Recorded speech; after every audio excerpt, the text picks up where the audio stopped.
ची स्क्रिप्ट आहे जशी तुम्ही विनंती केली होती। लग्नानंतर काही वर्षांनी नात्यातला तो ओलावा कुठेतरी हरवल्यासारखा वाटतो का? तुम्हालाही तुमच्या जोडीदाराला आनंदी ठेवायचं आहे, पण नेमकं काय चुकतंय आणि योग्य मार्ग कोणता हे समजत नाहीये का?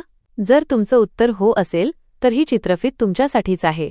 बऱ्याच वेळा नात्यात दुरावा येण्याचं सर्वात मोठं कारण म्हणजे शयनगृहातील ताळमेळ आणि समजुतीचा अभाव।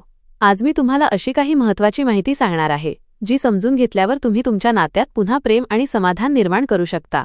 अनेकदा आपण नकळत त्या चुका पुन्हा करत राहतो, ज्यामुळे जोडीदाराला आनंद मिळण्याऐवजी चिडचिड निर्माण होते।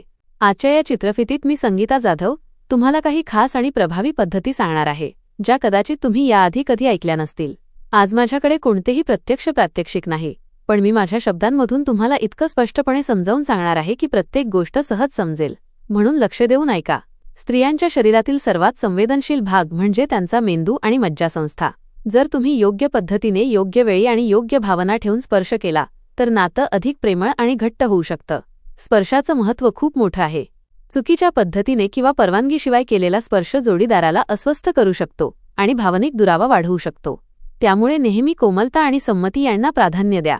आता आपण काही सोप्या पण प्रभावी पद्धती समजून घेऊया। पहिली पद्धत वजा वर्तुळाकार ते सरळ हालचाल। नेहमी बाहेरील भागापासून सुरुवात करा। थेट संवेदनशील भागावर दबाव देणं टाळा।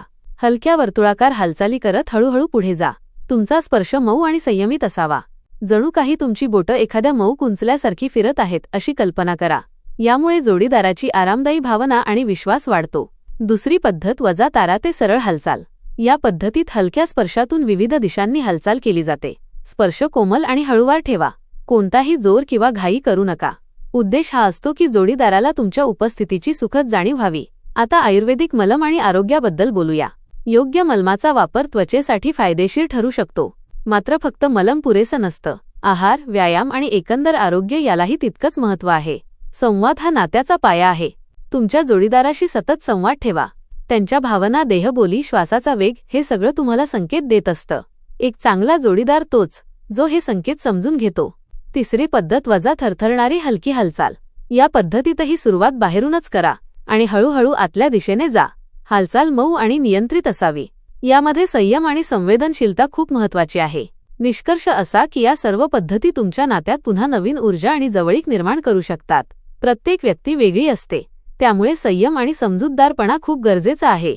जवळीक म्हणजे फक्त शारीरिक संबंध नाही, तर एकमेकांचा आदर, संवाद आणि भावनिक जोड ही देखील तितकीच महत्त्वाची आहे। जर तुम्हाला ही माहिती उपयोगी वाटली असेल तर नक्की लाईक करा आणि माझ्या संगीता जाधव वाहिनीला सबस्क्राईब करा। अशाच आणखी महत्त्वाच्या विषयांसह आपण पुढच्या भागात पुन्हा भेटू।